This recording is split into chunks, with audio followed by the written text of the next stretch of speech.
अस्सलाम वालेकुम everyone, I am back with an interesting topic inflammation. तो इन्फ्लामेशन को लेके बहुत सारे क्वेश्चंस होते हैं स्टूडेंट्स के दिमाग में। सबसे पहले तो इन्फ्लामेशन है क्या, उसके अलावा क्या इन्फ्लामेशन रिपेयरिंग प्रोसेस है या नहीं, क्या उसके टाइप्स कितने हैं, इसके अलावा उसका मैकेनिज़्म क्या है। तो आज के इस वीडियो में हम ये सारे क्वेश्चंस जो हैं डिस्कस करने वाले हैं। So let get start. Inflammation is a reaction of vascularized tissue to injury. और इसके अलावा एक और डेफिनेशन भी मैंने सिंप्लीफाई की हुई है यहाँ इन्फ्लामेशन की। Inflammation is a bodies protective response against an injury. Means कि अगर हमें कोई इंजरी हो रही है, ठीक है, अगर इन्फ्लामेशन हो रही है इट मीन्स कि हमारी बॉडी का इम्यून सिस्टम जो है वो प्रॉपरली वर्क कर रहा है। अगर इन्फ्लामेशन नहीं हो रही इट मीन्स कि कोई डिजीज़ जो है अंदर वो प्रोसीड मतलब प्रोसेस में है, ठीक है। इन्फ्लामेशन हो रही है it means it's a protective response, सही। अब कुछ साइंस हैं इन्फ्लामेशंस की, 5 टोटल साइंस हैं इन्फ्लामेशन की। Redness, heat, swelling, pain, loss of function. Redness को समटाइम्स र्यूबर कहा जाता है, हीट को केलर कहा जाता है, स्वेलिंग को ट्यूमर, पेन को डॉलर और लॉस ऑफ फंक्शन को क्या कहा जाता है, फंक्शटियोलेसिया, ठीक है। तो ये सब हैं साइंस ऑफ इन्फ्लामेशन, जिसको कार्डिनल साइंस ऑफ इन्फ्लामेशन भी कहा जाता है। अब हम आ जाते हैं टाइप्स ऑफ इन्फ्लामेशन पे। तो टाइप्स ऑफ इन्फ्लामेशन टोटल 2 हैं, एक्यूट एंड क्रॉनिक, ठीक है। अब एक्यूट जो इन्फ्लामेशन होती है वो क्या होती है, it is the early appearing with in minutes two hours. ये बहुत ही शॉर्ट ड्यूरेशन की होती है। और एक बात और भी यहाँ पे मैं क्लियर करते चलूँ कि क्वेश्चन जो था वो ये भी था कि क्या इन्फ्लामेशन रिपेयरिंग प्रोसेस है, अगर है तो वो डिज़ीज़ क्यों करवाती है, ठीक है। तो यहाँ पे मैं क्लियर करती हूँ, इन्फ्लामेशन प्रोटेक्टिव रिस्पॉन्स है, लेकिन आई मीन रिपेयरिंग प्रोसेस है, लेकिन तब तक जब तक वो एक्यूट स्टेट में है। कब तक, जब तक वो एक्यूट स्टेट में है, सही है, तब तक वो रिपेयरिंग प्रोसेस है। लेकिन अगर परसिस्टेंटली बार बार एक्यूट इन्फ्लामेशन होती जा रही है होती जा रही है होती जा रही है तो वो ऑब्वियसली क्रॉनिक को लीड करेगी ना। फिर तो क्रॉनिक की तरफ चली जा रही है कोई चीज़, तो वो रिपेयरिंग प्रोसेस नहीं होगा।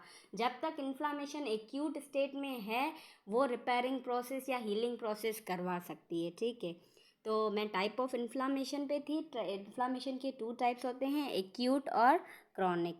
एक्यूट क्या होता है, जो अर्लीस्ट जो होती है अपीयर होती है, ठीक है, वो एक्यूट होती है, शॉर्ट ड्यूरेशन की होती है।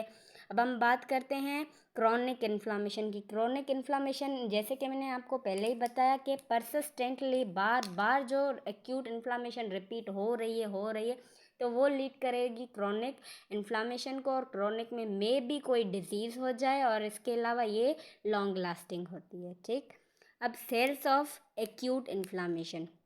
एक्यूट इन्फ्लामेशन के सेल्स कौन से हैं, न्यूट्रोफिल्स एंड मैक्रोफेजेस, ये जो हैं मेन सेल्स हैं एक्यूट इन्फ्लामेशन के, ठीक है। अब इवेंट्स कौन से हैं एक्यूट इन्फ्लामेशन के। इवेंट्स यहाँ पे मतलब है कि what is the mechanism of inflammation, right. अब यहाँ पे 2 इवेंट्स आ रहे हैं, vascular events and cellular events. Vascular events यानी कि ब्लड वेजल्स में कौन से चेंजेस आ रहे हैं, ठीक है। और सेल्यूलर इवेंट्स यानी कि सेल्स के अंदर जो चेंजेस आ रहे हैं उसकी जगह में, उसकी शेप में, उसके हिसाब को हम बोलते हैं सेल्यूलर इवेंट्स, ठीक। तो गाइस हम आ जाते हैं वेस्क्यूलर इवेंट्स और सेल्यूलर इवेंट्स पे, ठीक है। सबसे पहले हम आते हैं वेस्क्यूलर इवेंट्स पे। वेस्क्यूलर इवेंट्स में सबसे पहले क्या होता है, वेजो कंस्ट्रक्शन होता है।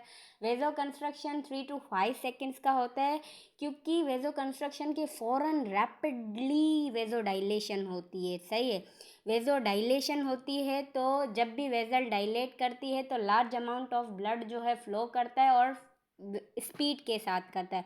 तो यहाँ पे दो साइंस जो हैं इन्फ्लामेशन की जो अपीयर होती हैं वो कौन सी होती हैं, एक तो रेडनेस होती है। रेडनेस क्यों होती है, लार्ज अमाउंट में ब्लड जो है एक एरिया से गुजर रहा है तो वहाँ पे रेडनेस होगी। और वार्म क्यों होगा, क्योंकि रैपिडली मूवमेंट हो रही है ब्लड की, इसलिए वार्म। तो टू साइंस यहाँ पे अपीयर होंगी वेजोडाइलेशन में, कौन सी, रेडनेस एंड वार्म। इसके बाद क्या होगा, हाइड्रोस्टैटिक प्रेशर जो है वो इंक्रीज होगा, सही है, जिसकी वजह से स्वेलिंग होगी। एक और बार मैंने ये साइकिल में एक चीज़ें लिखी हुई हैं तो ये भी मैं आपको क्लियर करती चलूँ। ये ऊपर वाली चीज़ें हैं लेकिन सिंप्लीफाई की हुई हैं।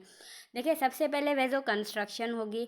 वेजो कंस्ट्रक्शन के फ़ौरन बाद लॉन्ग लास्टिंग वेजो डायलेशन होगी। जैसे ही वेजो डायलेशन होगी तो क्या होगा, हाइड्रोस्टैटिक प्रेशर जो है वो बढ़ जाएगा।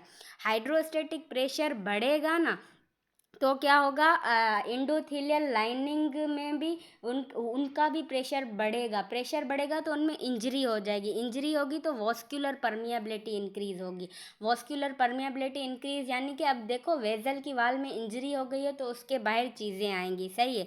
अब क्या होगा, एंडोथेलियल वास्कुलर परमिएबिलिटी इंक्रीज क्यों हुई, क्योंकि हाइड्रोस्टैटिक प्रेशर बढ़ा, वेजल की वॉल में इंजरी हुई। फिर क्या होगा, ट्रांसडक्शन ऑफ फ्लूइड। अब इंजरी हुई है तो वहाँ पे प्रोलिफ्रेशन हो गई। प्रोलिफ्रेशन यानी पोर्स जो हैं वो हो गए तो क्या होगा, ट्रांसडक्शन ऑफ फ्लूइड। फ्लूइड जो है वो वेजल के बाहर आएगा एक्स्ट्रा सेलुलर स्पेस में, वहाँ पे क्या काज करेगा, स्वेलिंग काज करेगा, ठीक है।